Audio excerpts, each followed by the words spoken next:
नमस्कार मित्रांनो, महाराष्ट्र व इतर बांधकाम कल्याणकारी मंडळाकडून अनेक योजना राबवल्या जातात. त्याचपैकी एक शैक्षणिक योजना. या योजनेच्या मार्फत बांधकाम कामगारांच्या मुलांना पहिली ते पदवीधर शिक्षणापर्यंत स्कॉलरशिप प्रोव्हाइड केली जाते. आज आपण या व्हिडिओमध्ये स्कॉलरशिपचा फॉर्म कसा भरायचा, त्याला कोणती लागणारी महत्त्वाची कागदपत्रे आहेत, याची सर्व माहिती या व्हिडिओमध्ये घेणार आहोत. तर बांधकाम कामगार स्कॉलरशिपचा फॉर्म भरण्यापूर्वी तुमची नोंदणी ही ॲक्टिव्ह आणि रिन्युअल असली पाहिजे.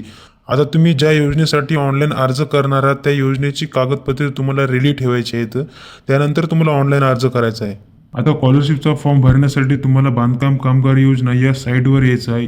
या वेबसाईटची लिंक आपण व्हिडिओच्या डिस्क्रिप्शनमध्ये दिलेली आहे किंवा तुम्ही डायरेक्ट गुगलला सर्च जरी केलं तरी येईल. आता या वेबसाईटवर आल्यानंतर तुम्हाला construction worker apply online claim दुसऱ्या क्रमांकाचं ऑप्शन यावर क्लिक करायचं आहे. तुम्ही क्लिक केल्याबरोबर तुमच्या पुढे नवीन विंडो शो होईल. नवीन विंडो शो झाल्याबरोबर तिथं एक ऑप्शन येईल, सिलेक्ट ॲक्शन. त्याला क्लिक करायचं आहे. त्याच्यानंतर दोन ऑप्शन दाखवतील, एक न्यू क्लेम आणि अपडेट क्लेम. तर आपल्याला न्यू क्लेमसाठी अर्ज करायचा आहे, तर न्यू क्लेमवर आपल्याला एकाने क्लिक करायचं आहे. त्याच्यानंतर तुम्हाला एक रजिस्ट्रेशन नंबर मागला जाईल, जे की तुमच्या पावतीवर असेल MH म्हणून सुरुवातीला. ते आपल्याला इथं टाकून घ्यायचं आहे. रजिस्टर नंबर टाकल्यानंतर तुमच्या रजिस्टर मोबाईल नंबरवर एक OTP पाठवला जाईल. ते OTP ते टाकून लॉग इन करायचं आहे. त्यानंतर बांधकाम कामगार योजना लाभार्थी त्यांची संपूर्ण माहिती इथं शो केली जाईल. थोडं खाली आल्यानंतर सिलेक्ट सेंटर यावर क्लिक करून तुमचं सेंटर सिलेक्ट करा. त्याच खाली सिलेक्ट स्कीम कॅटेगरी यावर क्लिक करून तुमची एकीने कॅटेगरी सिलेक्ट करा, जी की फर्स्ट नंबरला एज्युकेशनल वेलफेअर स्कीम, शैक्षणिक कल्याण योजना.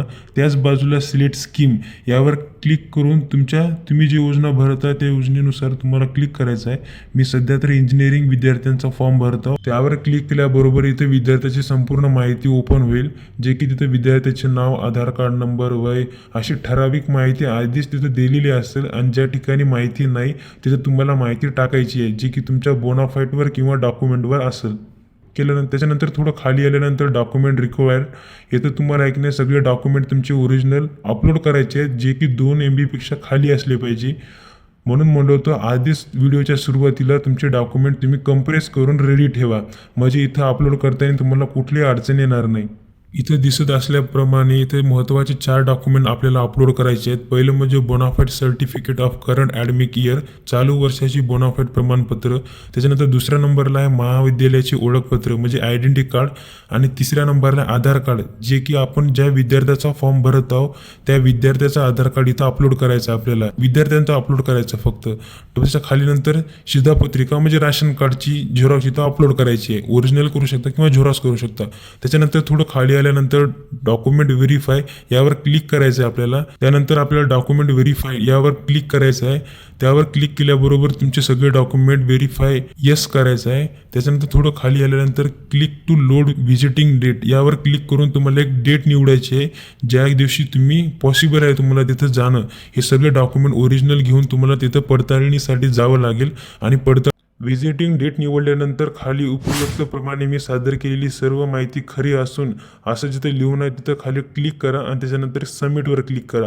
आणि सबमिटच्याच खाली एक प्रिंट अपॉइंटमेंट लेटर असं ऑप्शन असेल, त्यावर क्लिक करून तुम्ही अपॉइंटमेंट लेटर डाउनलोड करून घ्या. आणि ज्या दिवशी तुम्ही घेतलेली तारीख आहे त्या दिवशी ते अपॉइंटमेंट लेटर आणि ओरिजिनल डॉक्युमेंट हे पडताळणीसाठी घेऊन जा. त्याच्यानंतर काही महिन्यांनी जे पैसे आहेत ते तुमच्या अकाउंटवर येतील. तर मित्रांनो, तुम्ही अशा प्रकारे बांधकाम कामगार स्कॉलरशिपचा अर्ज करू शकता. आणि तुम्हाला हा व्हिडिओ महत्त्वपूर्ण खरंच जर वाटला असेल तर मित्रांनो व्हिडिओला लाईक आणि सबस्क्राईब करायला विसरू नका. भेटू नंतर. धन्यवाद.